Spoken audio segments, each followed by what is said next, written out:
Hello YouTube, this is Ian from the Portsmouth Armory channel. I'm going to try to make a shooting video here in a couple of days. But before I did that, I was going to go over some things with you. If you'll notice one thing, we got a new dog since last time I made the video, so you'll see him. There's quite a bit different than the other two dogs we got. This one is a miniature bulldog. They call him miniature, but he's 40 or 45 pounds, so he's really not that small. His name is Sherman. So you'll see him running around in the other ones for sure.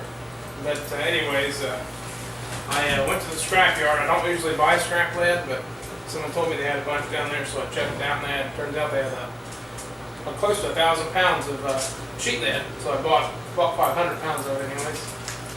And I went to melting it and testing it, and tested slightly hard, which was not what I'm used to seeing. Now when I say slightly hard, probably still good for mini balls. We're going to try it. There's two rifles I want to try it in. The first one's going to be the Remington contract rifle. You guys have seen this before.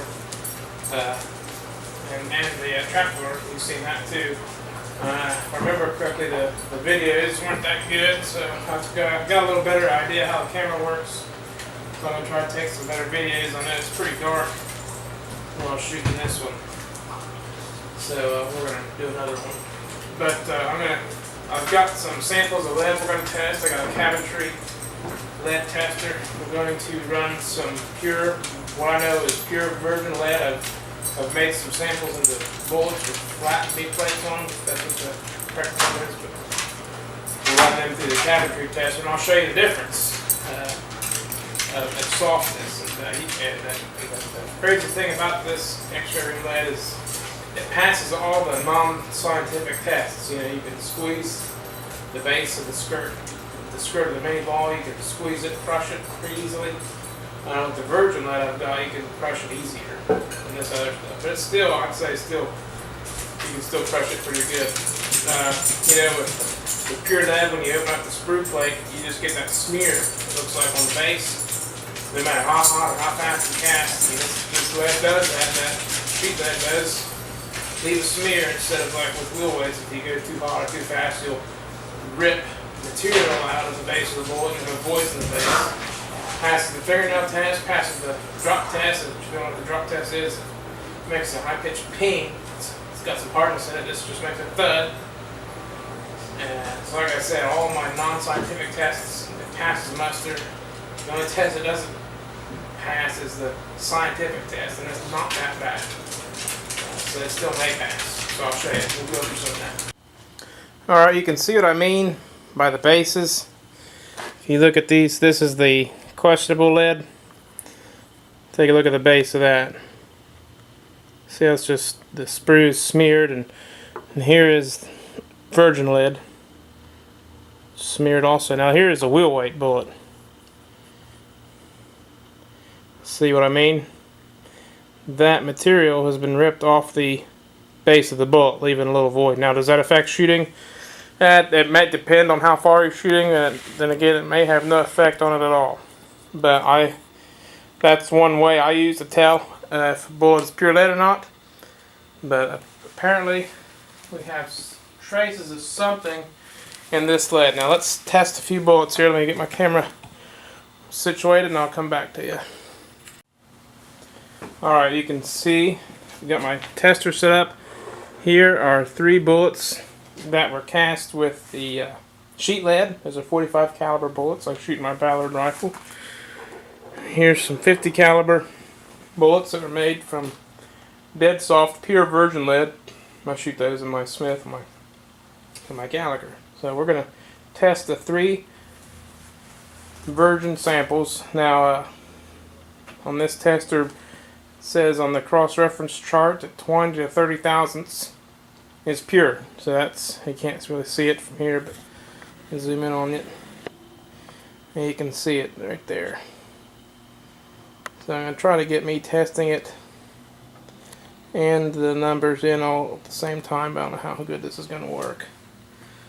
Now here we're going to do 3 samples with the virgin lead, and they say as soon as that tip touches, that you need to start to test. So I'm just putting it close there. Now it's touching the bullet, as you can see. The gauge hasn't moved, and you go one, dropped it out. You go one full rotation. So let me get it in there. One full rotation.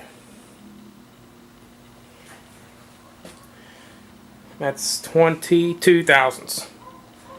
That's pretty soft. That's virgin lead. I'm going to do another one. We'll average the 3. Get it touching. Okay, it's touching the meat plate. Do one full turn. It's 27 thousandths. 26, I'm sorry. We have a 22, we have a 26. Let's see if this one will go too. Are we in there? Okay.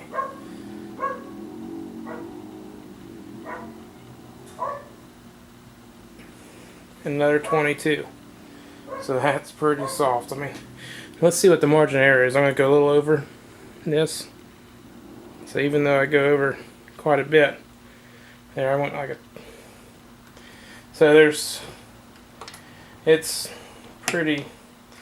You can say that's about as soft as you're going to get right there. That's a virgin lead. So now we're going to, let me scoot this back over here. So what do we have? 2 of them that were 22 and one that was 26. So that's probably around 20, average around 23, 24 thousandths without doing the math in my head. So let's try this. Let me scoot the camera over there. Alright. Here's the sheet lead. Now, see? It's still really close. They say pure would be 30 thousandths. Well, that's 30 and a half thousandths. Well, that's just one sample, though. So let's try another one.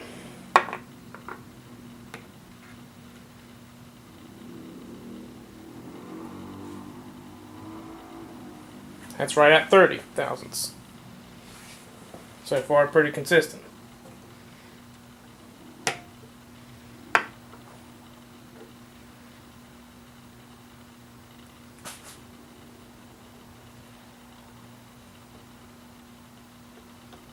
That one's 36 thousandths.